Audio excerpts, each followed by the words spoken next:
Good Saturday afternoon. Probably looking kind of frazzled because I'm feeling really frazzled because we're moving. We have the entire month to move. We're paying rents in two houses, so it's going to be an expensive couple of months. That's okay. We're privileged. We have the money to be able to afford it. I wasn't going to do another video in this room, but here I am. And this is going to be off topic.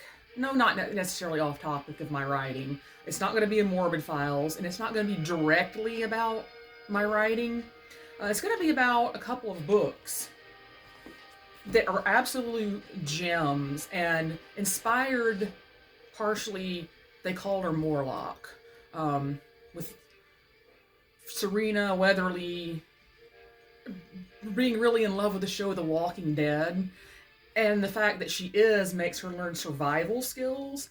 And while we were watching The Walking Dead, we were kind of like prepping for doomsday, and we were getting supplies of water and food and bug out bags and all that, because it's good to do that. There's not going to be a zombie apocalypse, but we live by Mount Rainier. What if it blows? We've been told that if it blows, it's going to be months before the government can even get to anybody. So you need to be prepared to live off the grid for at least a month, and that's what we did.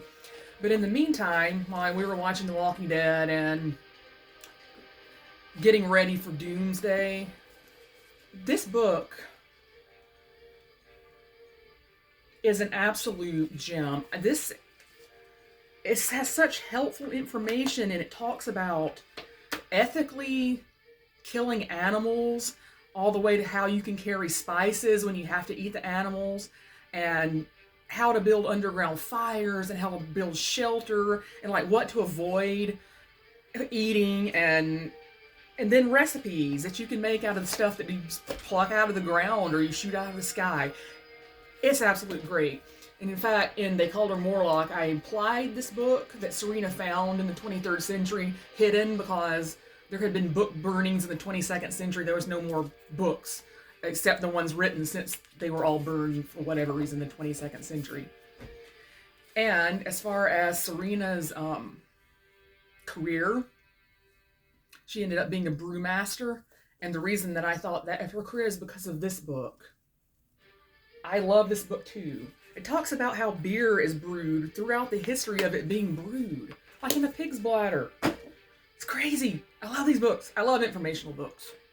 When I was a kid, I used to read fiction. Like, I probably read, if I didn't read 1,000 books, I'd be shocked. That's all I wanted to do was read is fiction. And now I'm reading nonfiction, and I really need to get back into reading fiction because I'm a fiction writer. I don't need to be basing fiction writing on fiction film. I mean, I can adapt the film to a story, but I really need to be reading fiction to become as a better writer. Anyway, I gotta go pack some more, so I hope everyone has a good day. And the next video update will be just to show that we survived the process without unaliving each other, because moving is stressful.